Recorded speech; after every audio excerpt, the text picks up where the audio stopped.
All right, shalom, shalom. I want to start off by giving all praises unto Yahweh, Hashem, Yahweh Shai, Hashem, Makar-Kadash. I want to say double honors to our apostles who are elders who rule well. Blessed citation to you, brothers out there teaching and enduring truth and sincerity. This Rob Mouth with the Nebraska camp. A couple other brothers with me in the camp as well. Brother Karatazak. Brother Yatazakba. Yeah, and so we was going over based off the barbershop talk with Nate. With Nate's cronies, you know, just going into depth into certain things because their arguments with is pretty much an oxymoron. You know what I'm saying? Get that the definition real quick. It says oxymoron in rhetoric, a figure conjoining words or terms apparently contradictory so as to give point to a statement or expression. The word, and it's to see here, pretty much moron, stupid, oxy means sharp pointed. Okay, oxymoron is to sit there and say, well, you know, what they reference, yeah, man, well, we're going to keep it at a base form, or we're going to go at what we know and say Friday, sundown, Saturday, sundown is the Sabbath because that's the seventh day. But then when somebody say, oh, well, I'm going with Sunday as the seventh day, they say, no, you can't do that because you're just believing what everybody tell you. Well, that's an oxymoron because you're just believing that the seventh day is Friday, sundown, Saturday, sundown because you want to consider Sunday the beginning day of the week. You know what I'm saying? Because of what you were told. All right. Information starts from somewhere. But at the end of the day, that's not the root of the information because when the Bible was written, there was no Julian or Gregorian calendar. So our question to you is, what day was it then? Okay. It'll be day 1, day 2, day 3, day 4, day 5, day 6, day 7. How would you restart and start back up to day 1, day 2? You would have to go to what? The Hebrew calendar. And the Hebrew calendar is a lunar calendar. All right? The Gregorian and the Julian calendar is a solar calendar. All right? So let's... I had a precept real quick. Yeah, I want to get this precept real quick first.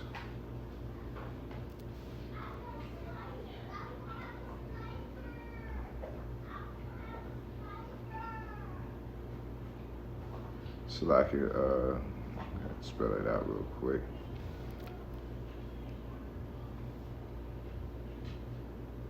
What the hell?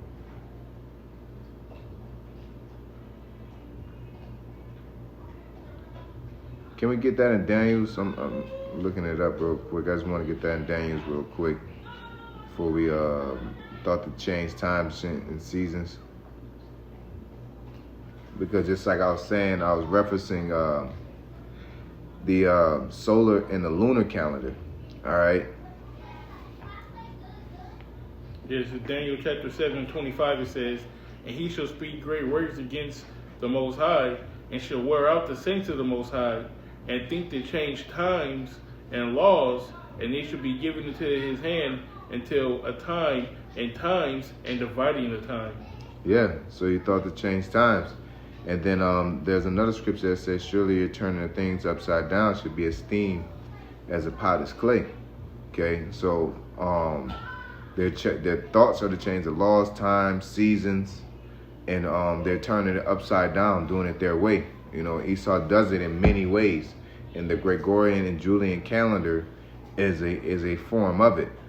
And the fact is when you measure up the times and then you start putting 2 and 2 together, such as the months. Can you get the months for us real quick? Khan, this is the months from the Gregorian calendar, which was employed from the Julian months. January is the month of Janus, the Roman god of gates, doorways, beginnings, and endings. February is the month of February, which is the Roman festival of purgation and purification. March is the month of Mars, the Roman war god. April is from Aperir, which is to open, or the name of the goddess Aphrodite. May is the month of Maya, a Roman vegetation goddess. June is the month of Juno, which is the Roman goddess of marriage, childbirth, and rule. July is the month of Julius Caesar. August is the month of Augustus. September means 7th month. October means 8th month. November means 9th month. And December means 10th month.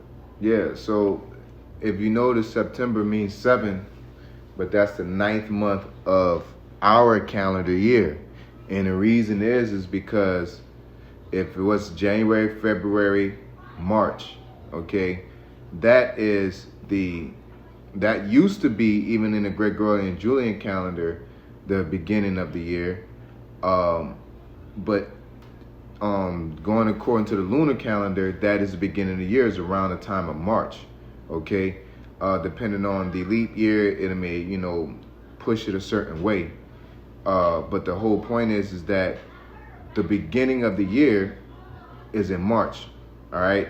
But they changed it and pushed it back. Really, once you do a lot of research, it gives you a lot of bones and speculated. But really, it was really for Christmas, man, that pagan holiday, and New Year's. You know what I'm saying? That the pagan holiday and the ritual, and going into, mixing these pagan holidays into a Christian calendar, just like I referenced. Pretty much, let's get that. You got the precept you wanted, because we're going to get that Sirach as well. I want to get the Genesis chapter. You got that Genesis chapter 1? Yeah, I got something containing what you going in right now.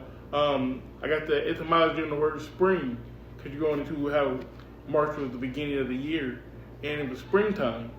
So when you go into spring in the noun form, it says the season following winter, first of the 4 seasons of the year. The season in which plants begin to rise, and when we go down, it goes into an act of time or springing or appearing, the first appearance or the beginning, the birth, the origin. Yeah, so the spring is the beginning. That's when life comes up. So, of course, that will be the beginning of the year. And then the end of the year is when it gets the darkest. Because the scriptures say the beginning, and so is the end of being manifest.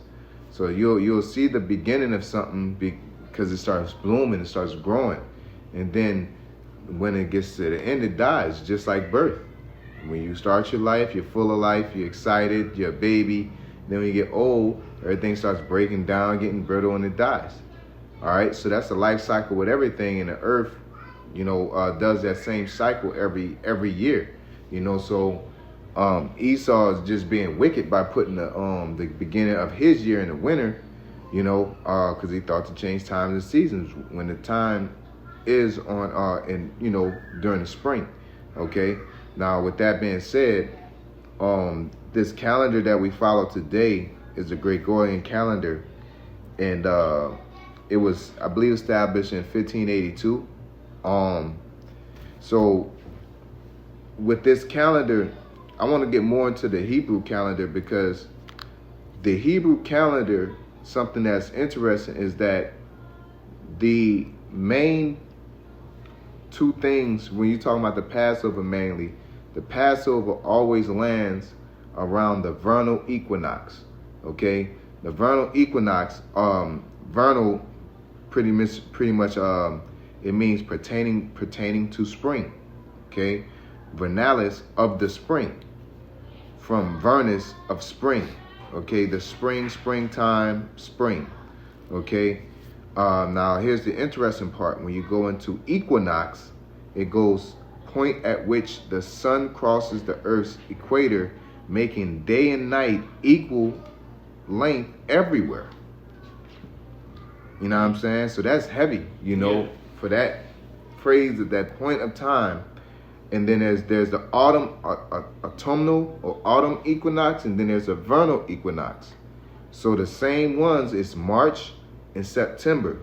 Okay. Now, if we are familiar with high holy days, okay, let's get that in Sirach real quick. Baba Kusha. Yeah. This is Sirach chapter 43, and I'll start at verse 6. It says, "He made the moon also to serve in her season, for a declaration of times and a sign of the world. From the moon is a sign of feast, and a light that decreaseth in her perfection. The month is called after her name, increasingly wonderful in her changing, being an instrument of the armies above, shining in the firmament of heaven. Yeah, increasing wonderfully and they're changing. You know what I'm saying? So some days there's longer nights, there's longer days. And there's a reason, the Lord don't, do things by mistake. You know what I'm saying? It's not just like that for no reason. The earth dies like that so it can grow again. You know what I'm saying? Because it has to rest, and that winter helps it rest. You know what I'm saying? It's a natural state of rest for that portion of the year. But at the same time, pointing back to the fact that this equinox in a Pesach landing, and then on top of that, all the high holy days happen either during the vernal or the autumn equinox, which is the beginning harvest and the end harvest. All right, and that's a reason why it's like that. And the only holiday that we have outside of that is the I believe it's the Purim.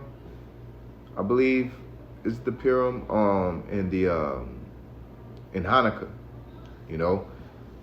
Don't get me wrong, but because there's a high holiday that just came by.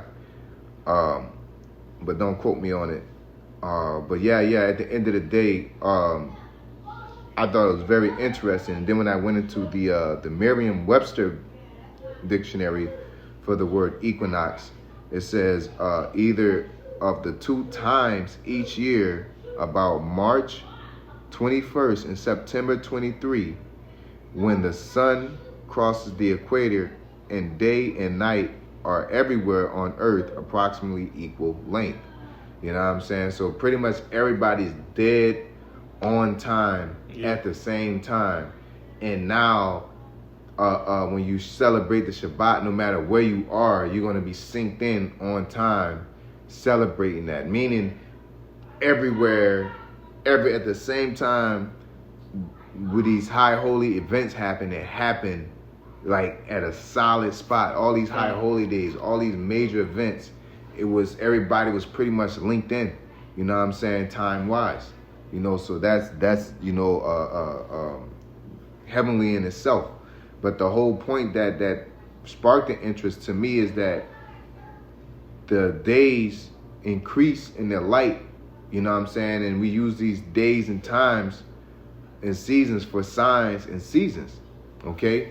And this is just a beautiful point on how, and to me further proof that the high holy days is based off the lunar calendar, man. You know what I'm saying? And so y'all brothers had anything y'all wanted to share? Yeah, this is Mark chapter 7 and verse 7. It says, "Howbeit in vain do they worship me, teaching for doctrines the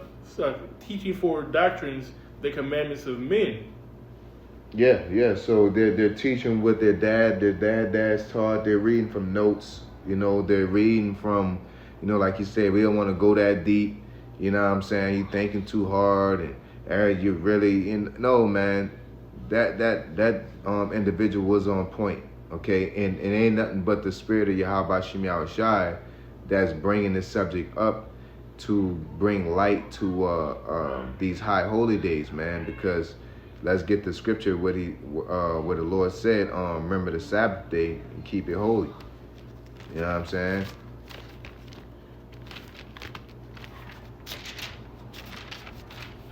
This is Exodus chapter 20 and verse 10, / verse 8. It says, "Remember the Sabbath day to keep it holy. 6 days shalt thou labor and do all thy work. But the 7th day is the Sabbath of the Lord Yahweh thy power. In it thou shalt not do any work, thou nor thy son, nor thy daughter, thy manservant, nor thy maidservant, nor thy cattle, nor thy stranger that is within thy gates." So again, that 7th day is based off the moon. So when that moon is completely black or blacked out, that is a new moon. And that moon will increase in her light. Okay, it increases and decreases. Okay, and within that increase, that's your waxing crescent, waning crescent. But the phases, I believe it's a couple more phases, but ultimately the 4 phases, from the moon being blank to the moon being a quarter to a half. That's week, what, 2? Con. Then it's 75%. That's week 3. Then a full moon. That's the last week. All right. And then once it, no, it goes faster than that, I believe. Because it has to wax and wine in order for it to be. So I believe it's because it'll wax and wine. You know what I'm saying? So I believe it's the full moon, the half a moon would be about the second week or the week 2, and it'll work its way on through. Matter of fact, let's get it real quick because I don't want to. Yeah. In the meantime, back in the Sirach 43 in the GNT, verse 7 it says, "The moon determines the holy days. Its light grows full and then grows dim." Just going to what you were saying, as you can see it getting brighter and then getting slimmer. Yeah, the water, brother. Yep. It says it's marvelous to watch it grow fuller each night, a signal of light for the heavenly armies, shining out of the dome of the sky. Yeah, so the first week is the waning crescent. It'll be the new moon is going to be a blank. That's day 0. Okay, that's what we got to understand, that part. And then you count, new moon 1. Let's say the new moon comes in. Well, what's today? Well, it came in yesterday, right? Kind of yesterday evening, Yeah. Friday evening. New moon yesterday, Friday evening. All right, so you count that Friday as day 0, Saturday, Sunday, Monday, Tuesday, Wednesday, Thursday, and then it lands on the Friday. Kind. Right? So that's why you don't count that day as a 1, because that's day 0. But that Friday, but once you count it, you'll see that 7th day is going to land on that exact same day the moon came in, and that will be your waxing crescent. That's the 7th day of that moon phase. All right. Then once you go in after that, it'll go into your next moon phase, would be I believe the waning crescent, and then it'll be a full moon. Okay. Or the half moon, Salakia. I'm leaving out the half moon. Okay. Yep. So it's 4 phases that you'll be dealing with. It'll be the new moon. This is Salakia. First quarter, full moon, then 3rd quarter. That's the phases. Salakia, I had to make sure we was on point. I didn't want to just mangle up things. But yeah, let's get that in Genesis. Baba Kushai, we're gonna end it there. Did you get that already? Kind of Genesis. Yeah. No, I haven't grabbed it yet. Here you go, right here. Baba Kushai. Because it's written right in front of our faces, But the point I wanted to bring out, because there's many elements. You got the sundial. You have, the that's why he started playing these games with the, global warming and all that. No, the calendar, it could be a strong thing that the calendar's off, and they messing up the ozone layer too, and doing what they're doing. But the Lord said the earth abided forever. So why is there a rush? Because it's going to spontaneously combust, when the earth replenishes itself. Okay, so if it's going through a winter and the winters are longer, then it's most likely replenishing itself. So, but the earth abideth forever. There's no point, now that the Lord, the scriptures do say, if the Lord had to speed up the time, because he on the, if he don't do that for the elect's sake, the Lord had to shorten the days, But that's really has more to do with the direction he's going with people, because people aren't going to be able to survive with all the poisons and toxins that he's pumping into the air and into everything, Here's that Genesis chapter 1 and verse 14. It says, and the Most High said, "Let there be lights in the firmament of the heaven to divide the day from the night, and let them be for signs and for seasons and for days and years. And let them be for lights in the firmament of the heaven to give light upon the earth." And it was so. Yeah, so there you go. Gonna be signs for seasons, you know, for days, for years. Come. You know? So why are we calculating a source that don't respect that? That is not going off of signs. They're going off of themselves. They're going off of measurements of 1 + 1 = this. They're not going off of something that's very simple. You could just look up, and the Lord gave everybody a rollie Right. in the air. You know what I'm saying? We have our own rollie in the air. All we have to do is look up. God given the most accurate clock that you can have. You know what I'm saying? So that's, you know, the astrology too. You know, even though, you know, these stargazers and these warlocks, they make it wicked, you know, but at the end of the day, you know, you're you know, that Pisces and all that stuff has measurements as well. You know what I'm saying? Those time of years. So, but it's all God given. You know what I'm saying? Nothing spectacular. There's nothing you can numerically put on it. You don't have to put nah, man. You could probably make a little roof dial to where you can try to line it up and see, like the brother said, have your sunlight shooting through your what is it called, a moonlight, when they used to have moon roof kind of deal. Nah, like a sunroom. Yeah, it's like a sunroom, but they used to have a circle in the top of a room. Yeah. And the light used to, you know, pretty much let you know what time of day it was. Sundial?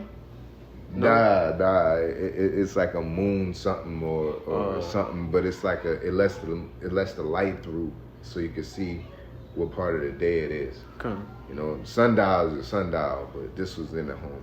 Okay. But yeah, outside of that, man, I thought it was very interesting that the high holy days landed on both the equinoxes. I thought it was interesting that the equinoxes were half and half days, you know, and it shows a good significance to why everything is like it is, you know, dealing with Yahweh B'Shem Yahushai.